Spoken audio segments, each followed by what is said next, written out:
Well, the Detroit Pistons tried to send Andre Drummond over to the Memphis Grizzlies. They said, nah, not interested, but we back. More Sports Talk. Let's cook on it. Appreciate everybody for checking in. Make sure you hit that subscribe button, bell icon button. Won't miss another video.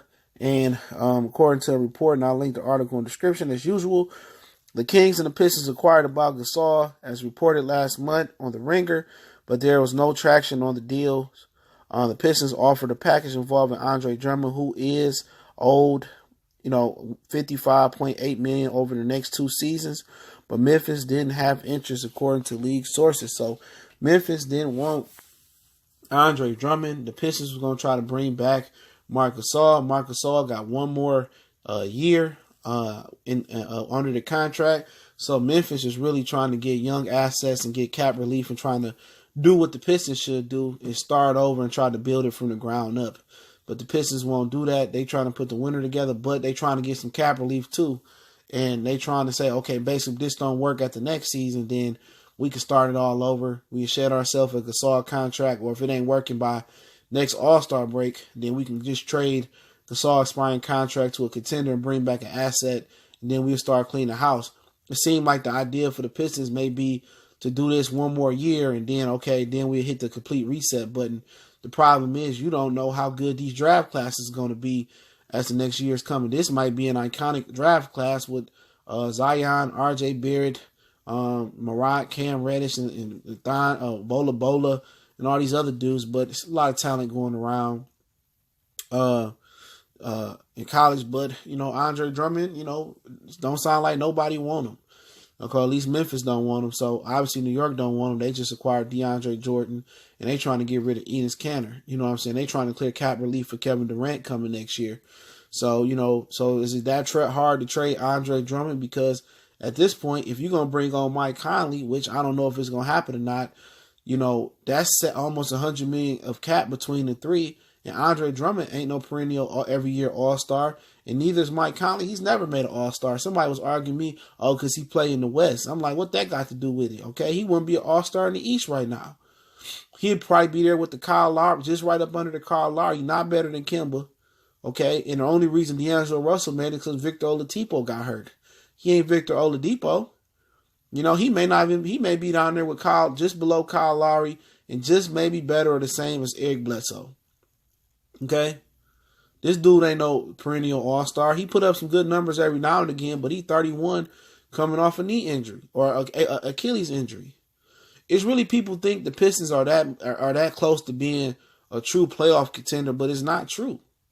They as far as away. Mike Conley ain't going to save this franchise. That's not even real temporary relief. You want young assets. You want young players. It's a young man game getting up and down the floor.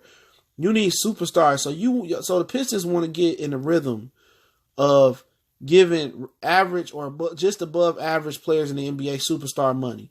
Because Blake Griffin ain't no $200 million player. Andre Drummond ain't no $22, $23 million player a year.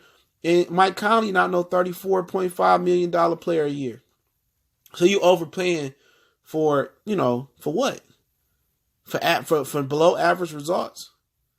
And that just shows you that Memphis don't even believe Andre Drummond can be nothing. They'd rather stick with old man Gasol than believe in Andre Drummond. That should tell a lot of people, all these Drummond fans, something. Just because he's 25, people don't believe in his potential. He ain't what people think they is. You think Memphis wouldn't love to build a team with Andre Drummond if he could be something? If people in the NBA thought he was something, he probably could help out like a Boston. You know what I'm saying? Get over the hump. Him and Al Horford can play together. He can do what Clint Capella doing in Houston if he was a better rim defender. He can, you know what I'm saying? He not no dude that, okay, we're going to build with him, let alone build around him. No. How he viewed by some Detroit Pistons fans, and how he viewed outside of Detroit bubble is totally different. As far as NBA aficionados. Ain't no love for Drummond in these streets like that. Only in Detroit. In Detroit, love they sorry superstars. They love they sorry story. They love sorry ass Stafford. They love sorry ass Drummond.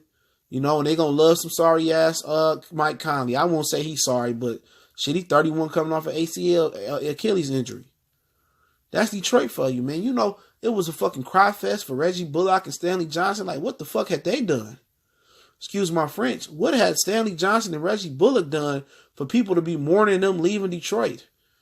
Did they start a all black school? You know, did they build Noah's Ark from the ground up and trying to save Detroit from a flood? I think not. But hey, it is what it is. Appreciate everybody for checking in. Make sure you check out my other channel, Goodfellas Sports TV.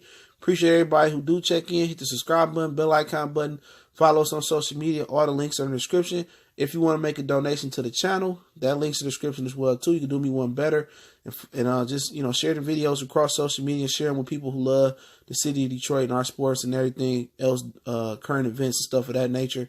Still a little bit under the weather, but we getting the job done. We gone.